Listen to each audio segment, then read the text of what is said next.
எதிர்பார்த்திருந்த தருணம் தான் சொல்லப்போனால் வந்துருச்சு. சொல்லப்போனால் பிக் பாஸ் கொண்டாட்டம் வந்துருச்சு. நான் ஆல்ரெடி வீடியோ போட்டிருந்திருப்பேன். எல்லா வீடியோ ஒன் பை ஒன் பண்ணினா ப்ரோமோ கண்டென்ட்லாம் போட்டிருந்திருப்பேன்.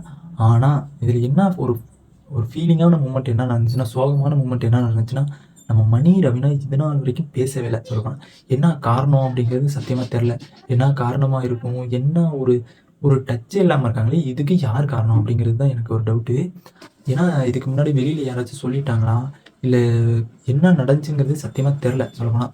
இல்லை அவங்க அம்மா அப்பா ரவினா அவங்க அம்மா வந்துட்டு பேசின அவங்க சித்தி அவங்க ரிலேட்டிவ் வந்து பேசினது, அதனால் அந்த வீடியோ பார்த்துட்டு எதுவும் மணி ப்ராப்பர் இருக்காரா, இல்லை நிக்சன்ட்டு பேசினதுனால அப்படி இருக்காங்களா அப்படிங்கிறது சத்தியமாக எனக்கு தெரில. எனக்கு ரொம்ப ஒரு ஃபீலிங் சொல்லப்போனால் அவ்வளோ ஃபீலிங்காக உட்காந்துருந்தாங்க சொல்லப்போனால்.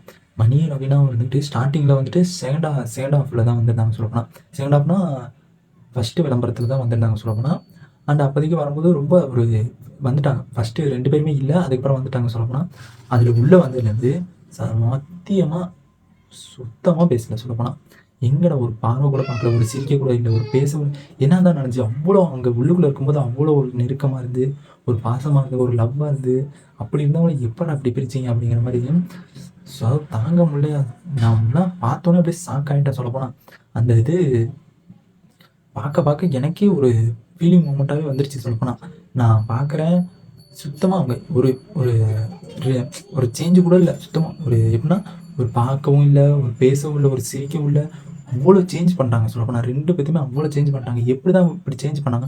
இவ்வளோ உள்ளுக்குள்ள இருக்கும்போது, இவ்வளோ ஒரு நெருக்கமா இருந்துட்டு, வெளியில இப்படி இருக்காங்களேங்கிறதே ரொம்ப கஷ்டமாயிருச்சு எனக்கே. முடியலப்பா. நான் சேர்ந்துருவாங்க, பேசிருவாங்க அப்படிங்கிற மாரி நான் எதிர்பார்த்துக்கிட்டு இருந்தேன். அண்ட் நடந்தது